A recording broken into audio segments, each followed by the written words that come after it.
Hey everyone, today's episode is brought to you by our incredible sponsors that help make this show happen. The Outdoor Podcast is proudly brought to you by XOP Outdoors, Carbon Express, Block Targets, Moultrie, Gas Bowstrings, and Burris Optics. Produced by BowHunterPlanet. We thank you for tuning in and being a part of our outdoor heritage. Grab your favorite bow, your pack, your chair, and let's get started. Hey everyone, welcome to the Outdoor Podcast. Tim and Dave here, and we are still at the beginning of the season, actually leading up to the season, the hunting season here. And, you know, starting Super to prep exciting. a little bit. I am really excited This about is the this time. year. You know, we this year, you know, we've been working with XOP, so I'm super excited to get their stands in the field. We're about to embark this weekend, actually coming up. We're going up, Tim and I, to put up a couple of those stands, start prepping. We're getting the four-wheelers out, so it's kind of exciting. We got to remember to bring some bungee cords, by the way, to strap everything to the four-wheelers. But Right on. should be really exciting. And, you know, we're not 100% sure where we're putting these things yet. We have some work to figure out mentally here. But like I was telling Tim, if we can't figure it out, worst case, so we do have our mulch trees out there trying to gather the data as we speak, and then let us know kind of like, hey, this is probably a good spot or not a good spot based on. But here's the thing I was telling Tim. The cool part about XOP is, yeah, we could set some stands right now, but they also gave us these type of hybrid stands that we can move around, right? I can leave those sets there and go somewhere else with my hydros. I can literally go on any tree during the season. So, I mean, yeah, we could set a couple now, and if it works out, amazing. If it doesn't, who cares? Or I can just pull it down. It's so lightweight, you know. That's the way. And you always have the option of harness too with them as well, which is just as mobile. I'm excited about that. I think, you know, first order of business, we got the cameras out, right? And I just kind of, to be honest, I didn't do a lot of scouting. Shame on me. I just picked a couple areas that I thought were cool and, you know, wanted to see potentially what was coming through. We got some deer on camera, not a ton. So I think our first order of business when we go back out there is really just doing a hard scout, right? Where are the trails at? Where are we seeing sign?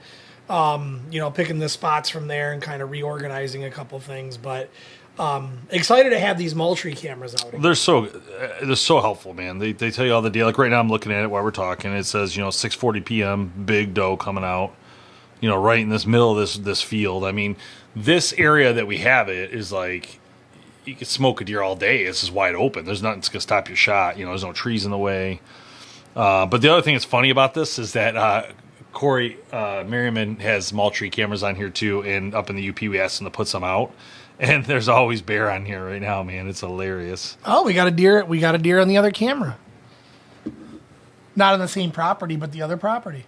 Oh, that's the pine one? The first one? Yeah, the field. Okay, great. Yeah, so Maybe there was no deer. There's deer on every camera except for the one that I thought would have got the most.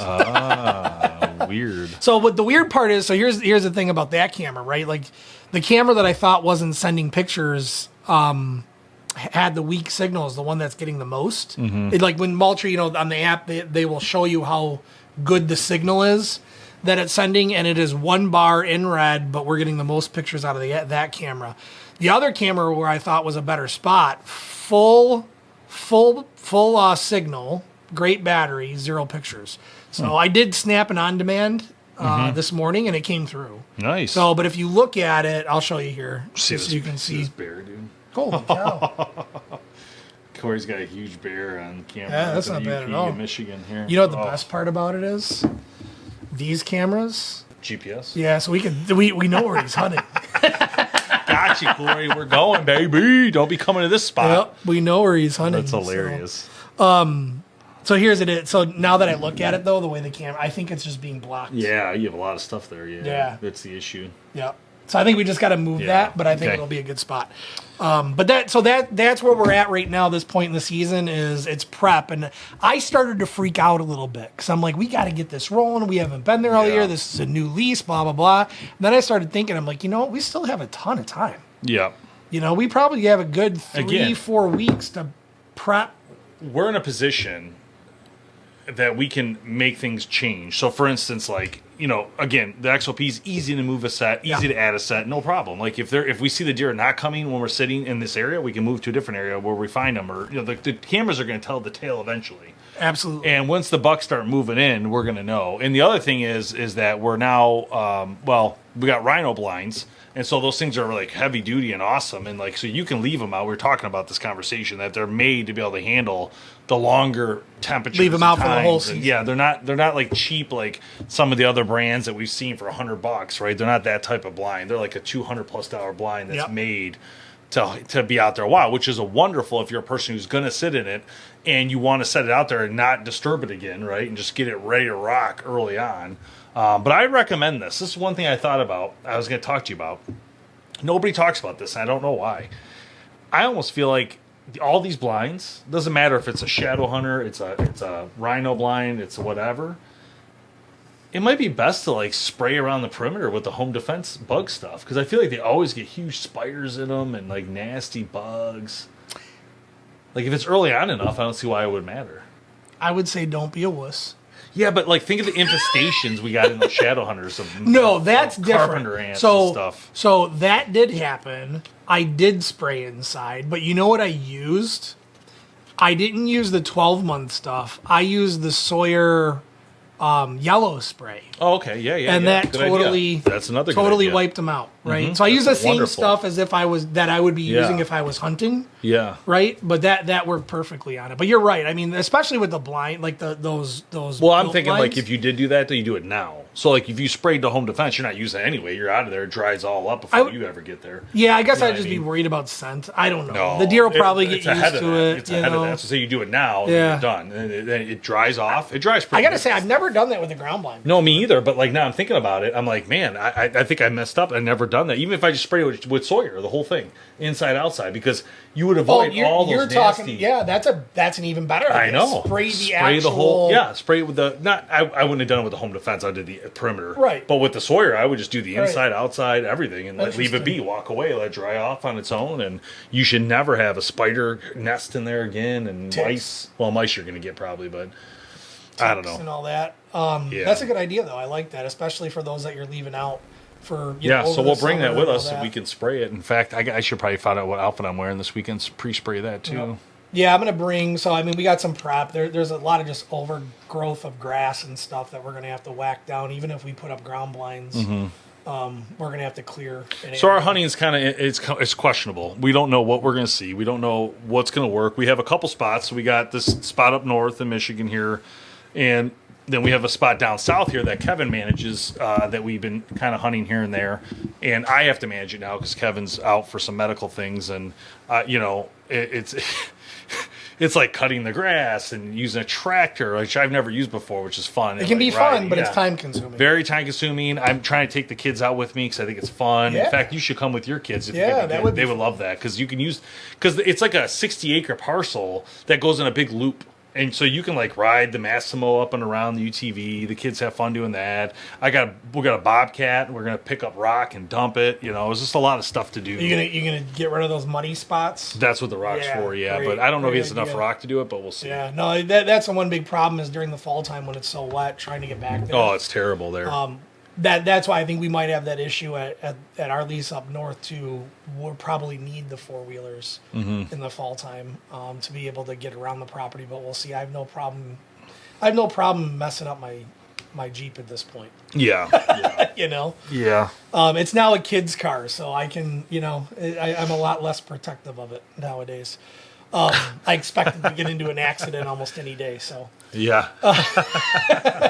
But I'm excited to get up there and see. I mean, I do want to ask you a question though, because I don't think you've really done this all that much. How do you feel about hunting in bear territory?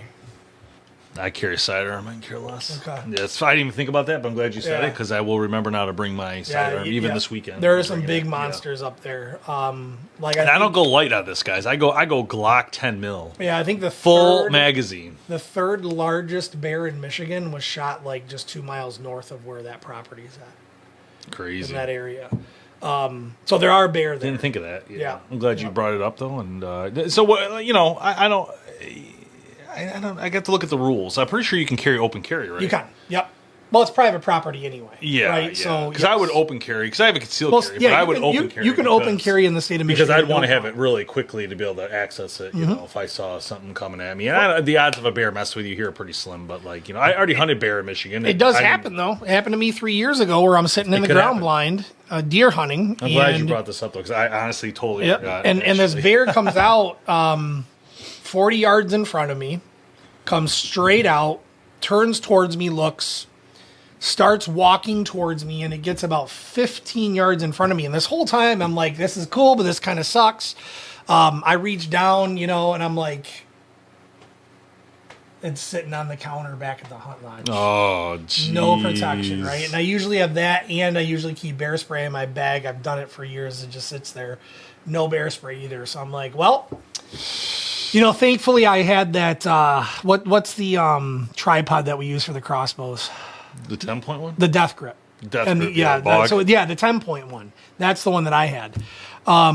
I had my crossbow sitting there, just pointing in that direction. I'm like, all right, I got one shot if something goes down. But the whole ground blind, the reason why I remembered is you're talking about the ground blinds lasting. Mm-hmm. The last ground blind that I lost that got destroyed was destroyed by a bear. Wow! Came in and just wrecked the whole thing. Now it was one that we put up. No, I'm about to get something like this, dude. Now you just brought that up. There you go. Put the zipper, and you just take the zipper and you put it. You're just gonna wear it like a bino harness, and the zipper you can leave it open and just grab your. I like that. I'll probably do something like that. They have a green one. Yeah, I figured I'd get you mentally prepared. I'm glad you said this because honestly, I totally forgot, and now I'm just glad I got the right gun for it. Yep. That's why, I don't carry a big gun generally, for any sort of little stuff, but this type of stuff, it's why I bought the 10 millimeter, because it's a beast. You gonna hunt with that thing this year in gun season, maybe? Again, try it? Well, I got that 10 millimeter Ruger, the revolver. That's the one I'd hunt with. Okay. Yeah, but you could hunt with the Glock 10 mil, but it can be done. I've seen people do it, but they do it with a sight on there. I don't know if I could. I don't have a sight. I thought you had one on there. Not on the Glock. I have it on the revolver. No, on the revolver. Yeah. One's right. Are you gonna hunt with that? If we're gonna do it, I might sight it up there, and we'd have to sight it up there. It's a great spot for it because they're 50 yards. Yeah, you're not gonna have long distance shots. Yeah, anyway, that would be a great spot for it. Actually, it'd be nice just to shoot a doe with it. To be honest, I'd love to do that. That'd be pretty cool. Maybe I will. That's a good idea. Even though you could use a rifle up there, but you can. But in all honesty, in any of our I know what you're saying. If we set a blind up, the longest shot that you would have on either of these properties is 150 yards. Yeah. You're not shooting. I've actually never hunted with a rifle, so I think it'd be exciting to try it, even though it doesn't change anything, Yeah. But I'm more of a archery guy. So I've never shot a deer with a rifle. I've hunted with. I don't know what it would. That's why I brought it up because I'm like, I wonder what it would look. What it would happen. Both of my kids have shot deer with rifle before. Rifle or shotgun? Or are you talking about the 350? 350. See, I don't count that. I'm talking about a rifle round. I got you. Piercing. I got you. 500 like a 6-arc distance. Yeah, like what we have from SIG. They gave us 308. years ago. Yep. Beautiful, things. That's why I'm like, man, it'd be kind of cool that you actually use one. I've never even. It just sits in a safe because it's not. In all honesty, but it's not the practical, experience is not different than a 350 on those. I actually kind of like the handgun idea because you really go hands free. You walk out. Well, especially if you're in an XOP. If you're sitting in an XOP, think about that. Yeah. And you got full range of motion. I don't even need to go up that high either. Yeah. You just go up high enough. You don't want to go too high, actually. Yeah, right. Until he sees that first bear, then he's going, I'm going up 30 feet. Dude, they get up there in a second. Wouldn't matter. That could be 10 feet or 30 feet. They're up there in a second. Oh, man. I hope we see when we go up Actually, I better put bear mace in my cart. Yeah, baby. That's what I'm talking about. A couple for us. But yeah, so, that's what we're doing right now. We're in the middle of prep. I think, for me, I'm going to get up north as much as possible. Just to keep. $55 a bottle, man. That's about right. Is that right? Yeah, that's about right. Wow, what's this one? You this go is pepper too for that, but that's small. No, if you go to Northwoods here it and is. stuff. That's the one I was thinking. That's the one I had, the big one. We have it here. That's the one. Yeah, 3.5. They That's have a it good up price. at Northwoods for I think it's 40 or 50. Yeah, that's the right one right there. That's what me and Kevin had. Nice. Yeah, this one right here because I remember the bear on the front of it. $35 ain't bad. Yeah, I'll pick up 2 of those for us. Do you have one already or no? It's old. It's probably expired. Expired, yeah. Because I didn't even think of that. I'd rather use the mace than my gun, but I don't want to hurt anything. Of course. I have to. That's what I would do too.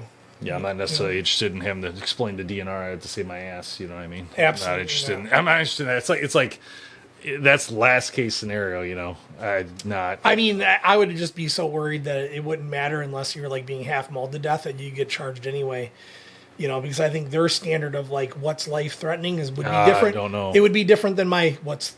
I have a feeling it's worse than it's probably harder. It's probably harder than if it was a person. Yeah. Seriously. Yeah. It's probably hard. I felt threatened, okay, and then all of a sudden, you know. But I get it. I understand. They don't want people to just go out there shooting bears. I totally understand. Well, and the other thing is you put yourself in that I'm gonna GoPro myself you anyway. know? So I video everything. So when I'm in the field, I'm gonna start videoing everything with GoPros. I not worry about it. Now that you said you're gonna mace first, I'm gonna sneak up on you in a bear costume. Go ahead. Take it. Take that mace. You're gonna be screaming like a little girl on the ground. I need water. I got it. 100,000 likes on this episode. I'll do it. I laughed so hard if the people did it. You're so bad. You have to figure out how you buy an outfit. You might get shot. Gosh. I mean, there's a whole bunch of risks to it, but hey. It'd be fun, man. But it'd be funner to put a Sasquatch outfit on and scare the shit out of somebody in a Sasquatch. The bummer. So the bummer part is that, you know, there's 4 ponds on these properties. None of them have fish. Oh, I was gonna say there's minnows. You get bored, you go. But we got 0 bites. You know, we only tried it for like a half hour. No bites. But I am thinking about stocking it with some fish. It depends how many years you decide to hold it. Exactly. That's all. You know, if he might say you guys are out of here this year. I mean, there's gotta find out, you know, as you go and see how it goes. Yeah, there's. If you're gonna do that though, I would recommend highly like doing a multi-year lease. I was thinking about this too. You know, did you get a multi-year lease in this? No. Okay. Yeah. You don't want there's an option, I'm sure, but yeah, you're gonna want a multi to do before you do that. I was thinking about this too. You know what's gonna happen? You know, like the airport, like it didn't matter what we did. Every time we went, something was going on. They were doing the fields, right? Terrible. Harvesting. There was a helicopter. Air balloons come in. Yeah. 40 cars pull up while we're hunting. There was always something. Like, what? What's going to happen when we're there? Because there's those telephone wires, the power lines that go right through. Oh, power well. No, the power company's going to come in. Yep, they can come anytime they want. Yeah, you never know. They might just ride that line just to ride it. Yep, 100%. So... I don't know, man. It'd be hard to get in there, though. I'm not gonna lie. That's an area that's, you know, from somebody was in there. Oh, somebody was in there. Yeah, there was. I got to call and see if it was the owner or not. But somebody was in there, and the chain was off, but the lock was there. Oh. So it had to have been who I'm leasing it from, because the lock had to have been unlocked and relocked on it on the gate. But the chain, like it was just wire that was holding the gate closed. So, what does it mean to be unrivaled? To be unrivaled isn't about winning a trophy. It's about putting in the hours that nobody else sees. Yeah, but we got cameras now, so we'll see. We got you, owner. We got you. No, it's cool. I don't care. I really don't. Oh man, he's checking to see what you're putting up over there, probably. Yeah, he's like, they haven't even been here. He's like, what's going on here? These guys are not prepped at all. They're terrible weekend warriors over here. 100%, man. So let's define weekend warrior, okay? That's a guy like us. We're just going to go up on a weekend, have some fun, shoot the crap, hunt night hunts only. Yeah, you can't really time the rut because you only have like the weekends to go. Yeah, we only got so if the 7 rut weekends. is hot and heavy on a Wednesday night, it ain't happening for us. You know, so you just try to pick the best weekends and hope for good results. I'm asking ChatGPT to define weekend warrior for me. There you go. All right, weekend warrior in the context of hunting refers to hunters who have limited time due to work or other commitments and primarily hunt during the weekends.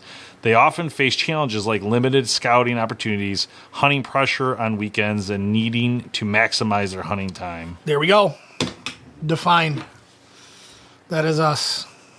The biggest hurdle is having only weekends to hunt. Yep. That is a weekend. Well, because, okay, so here's where this becomes the bigger issue, though. And this comes to light because of the Moultrie app. And yes, a lot of old timers too. But you hear the old timers saying, and you've heard me say this before because of the data that we get on these apps. Moon phase, right? And they'll always tell you full moon, not worth it, right? So if you're a weekend hunter, weekend warrior, and you hunt on a weekend and that weekend's a moon phase, you might as well just not go.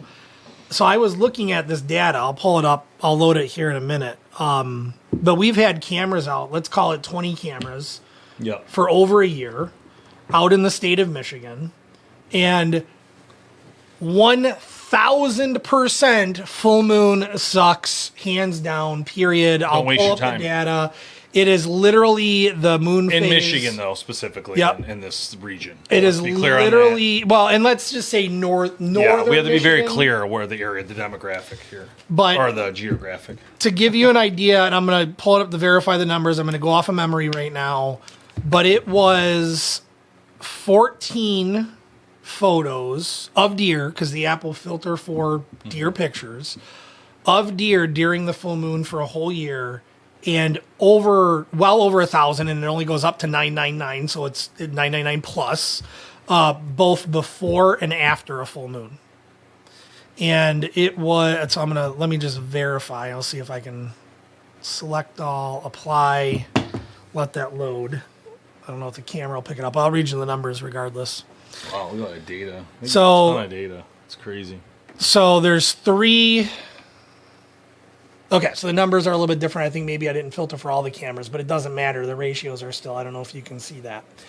But full moon, out of all of the moon phases, is the lowest. Now, there are some other low ones, like a no moon. We had 141. I don't know what that moon is called. So no moon, a crescent moon? Yeah, no moon, a bigger moon. half moon, waning moon. I think that's waning moon, and then full moon. So that, that's the order. Disaster. So you got no moon, barely anything, half moon, barely anything, full moon, 30 lower than the lowest, right? But then right before and right after, over 1,000. Weird. Right before, right after that. Yep, and then right before and no moon. So they don't travel in the full moon, which means that they don't use that light. People used to always say, "Oh, they use the full moon light to move." Yes, though they're going to be moving all night long, and they're not going to move during the day. This is both day and night pics. Yeah. Right. So time of day, when you look at it, the heaviest time for where our cameras are at is always the evening. Yeah. It's not even the morning. Yeah. So that justifies me. Correct. But sleeping in. what it doesn't justify, but what it doesn't justify and doesn't tell you in that data, the one thing has to do with scouting, is that what's that one deer that is coming in the off time. Correct, and that's how could be the lone that's buck. how I got my big buck So last year, because it was always coming in at 3:00. Yeah. So that's the only difference. Yep. So to that data. The data is important, but it shows the whole thing. Let's filter for bucks by only. Bucks. Yeah, I forgot about that. Mature bucks only. Crazy. You can filter just by bucks and mature bucks. There you go. So nighttime, midnight to 2 a.m., let's call it. Most activity. Wow, makes sense. Yeah. Still moon phase, 100% in play, 0 during a full. But in this case, the most activity is the phase right after full moon. So still before and after, very active. But huge difference between... So the day after the full moon, right? Day after the full moon, big mature bucks. That's 20 cameras for a full year's data. That's crazy. That's pretty cool. All right, let's talk about... I'm going to go through some hunting tips for you guys real quick, and then we're going to get out of here. So, all right, so here's some tips for weekend warrior success. I'm saying that because most people are probably weekend warriors, and if not, you're at least probably associated closer to the weekend warrior area. But let's just use these tips because I think they work for both sides anyway.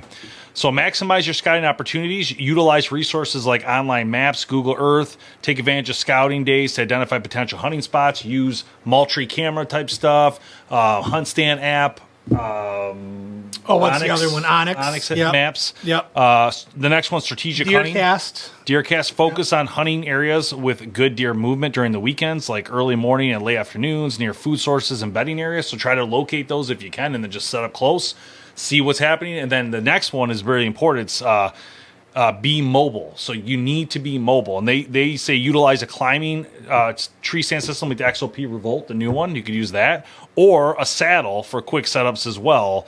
But again, XOP fixed that this year with that hybrid stuff they're doing with the hydros. So you have the ability to move, whether it's a saddle or a tiny stand, you can move quick. So consider that being very important.